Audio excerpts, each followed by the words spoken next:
ప్రభుత్వ నిర్లక్ష్యంతో మనుగూరు 100 పడకల ఆసుపత్రిలో వైద్య సేవలు దెబ్బతిన్నాయని సిపిఎం రాష్ట్ర కమిటీ సభ్యులు అన్నవరపు కనకయ్య ఆరోపించారు. ఆసుపత్రిలో అంబులెన్స్ లేకపోవడం, డాక్టర్ల కొరత, సిరంజీలు, ఐరన్ మాత్రలు అందుబాటులో లేకపోవడం, 3 నెలల పాటు వాటర్ ప్లాంట్ మరమ్మతులు కూడా పూర్తి కాక తాగునీటి సమస్య నెలకొనడం వల్ల రోగులు తీవ్ర ఇబ్బందులు పడుతున్నారని అన్నారు. ఆసుపత్రికి 150 పడకల ఆసుపత్రి అప్గ్రేడ్ చేసి మెరుగైన వైద్య సేవల సౌకర్యం కోసం వెంటనే 2 కోట్లు కేటాయించాలని ఆయన డిమాండ్ చేశారు. ఇప్పుడు ఆయన మాటల్లో విందాం. అప్పులు చేసి వాళ్ళ ఇతర ప్రైవేట్ ఆసుపత్రులపైన ఆధారపడాల్సినటువంటి పరిస్థితులకి ఈరోజు ఏర్పడుతున్నాయి. ప్రధానంగా 2009లో 100 పడకల ఆసుపత్రి నిర్మాణం అనేటటువంటి చేశారు. ఆ రోజు నుంచి ఇప్పటి వరకు ప్రభుత్వం సరైనటువంటి దృష్టి పెట్టినటువంటి ఫలితంగా ఇవాళ సరైనది అంటే మొత్తం 27 మంది డాక్టర్స్ ఉండాల్సినటువంటి ఆసుపత్రిలో ఈరోజు 15 మంది మాత్రమే డాక్టర్లు ఉన్నారు. అందులో ప్రభుత్వ డాక్టర్లు 2 మాత్రమే, మిగతా 13 మంది ఇవాళ కాంట్రాక్ట్ బేస్ మీద ఆధారపడి వైద్యులు పొందాల్సినటువంటి పరిస్థితి అనేటటువంటిది ఉన్నది. అదే దాంతోపాటు ఇవాళ అనేక రకాలైనటువంటి ఇవాళ ప్రజలకి స్కానింగ్ సంబంధించినటువంటిది కావచ్చు, లేకపోతే అనేక యాక్సిడెంట్లకి జరుగుతున్నాయి. యాక్సిడెంట్లు జరిగినటువంటి సందర్భంలో వాళ్ళకి అత్యవసర చికిత్స అందించాల్సినటువంటి ఇది కూడా అందుబాటులో లేనటువంటి పరిస్థితి ఉంది. ఎక్స్రే మిషన్ ఉన్నప్పటికీ పనిచేయటం లేదు. అసలు డాక్టర్లు అట్లాగే సిబ్బంది, టెక్నీషియన్స్ అన్నీ కూడా వాళ్ళ కొరత ఎదుర్కొంటున్నటువంటి పరిస్థితి. రెగ్యులర్గా 350 నుంచి 400 మంది పేషెంట్లు ఈ ఆసుపత్రికి వస్తున్నారు. వాళ్ళ సీజన్ ప్రారంభమైంది. ఇవాళ 600 నుంచి 700 మంది వాళ్ళ ఇన్పేషెంట్గా వస్తున్నటువంటి పరిస్థితి అనేటటువంటి ఉంది.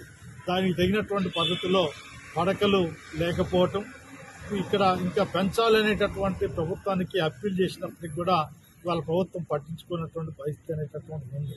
రెండోది, త్రాగునీరు సంబంధించినటువంటి ప్లాంట్ ఉన్నప్పటికీ అది 3 నెలల నుంచి పనిచేయకపోయినా కనీసం దాన్ని పరిశీలించినటువంటి నాదులు లేదు.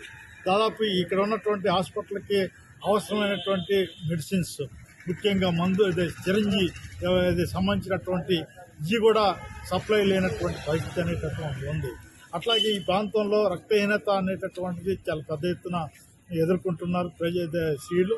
అట్లాంటి స్త్రీలకి ఇవ్వాల్సినటువంటి ఐరన్ టాబ్లెట్లు, ఇతర సంబంధించినటువంటి కూడా సప్లై అనేటటువంటిది లేనటువంటి పరిస్థితి ఉంది. దీంతో పాటు ఇవాళ సీజన్ ప్రారంభమైంది, వర్షాలు ఈ కాలం ఇది. ఇవాళ మలేరియా, డెంగ్యూ, తర్వాత టైఫాయిడ్ ఇతర కేసులు పెద్ద ఎత్తున వస్తున్నాయి. ఇప్పుడు మేము పరిశీలనలో కూడా చాలామంది ఇట్లాంటి జ్వరాలతో ఇబ్బంది పడుతూ వస్తున్నారు. ఒక్కొక్క బెడ్లో ఇద్దరిని పండుకోబెట్టి వైద్యం చేయాల్సినటువంటి పరిస్థితి.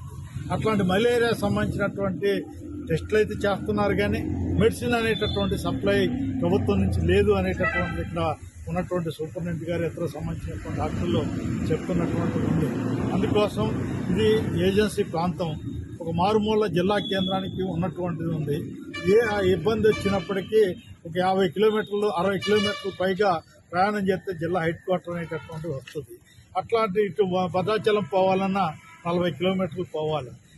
ఈ పైన సంబంధించినటువంటి కరిగూడెం, పెనపాక ఇతర మారుమూల గ్రామాల నుంచి ఇక్కడ వైద్యం మీద భరోసా వచ్చేటటువంటి వాళ్ళకి అవసరమైనటువంటి డాక్టర్లు కానీ, లేకపోతే ఇక్కడ ఉన్నటువంటి మెడిసిన్స్ కానీ, ఇతర సౌకర్యాలు లేక ప్రజలు ఇబ్బంది పడుతున్నటువంటి పరిస్థితి అనేటటువంటి ఉంది. తక్షణమే ఈ విషయాలపైన ప్రభుత్వం చాలా సీరియస్గా స్పందించాలని, ఇక్కడ ఇప్పటికే డాక్టర్లు గారు ఇక్కడి నుంచి ఏం అవసరం అనేటటువంటిది వాళ్ళు సంబంధించినటువంటి పెట్టారు.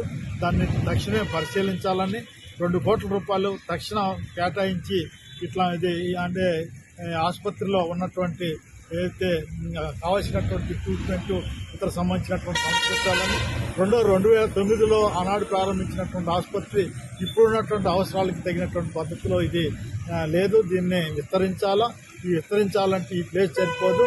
ఇంకా ఇతర ప్రాంతాన్ని ఇది ఏరియా హాస్పిటల్గా పెట్టి మెయిన్ ఆసుపత్రులు సంబంధించినటువంటి దాని నిర్మాణం కోసం ప్రభుత్వం ముందుకు రావాలనేటటువంటిది సిపిఎం భద్రాద్రి కొత్తగూడెం జిల్లా కమిటీ ద్వారా ఈ ప్రభుత్వాన్ని కోరుతుంది.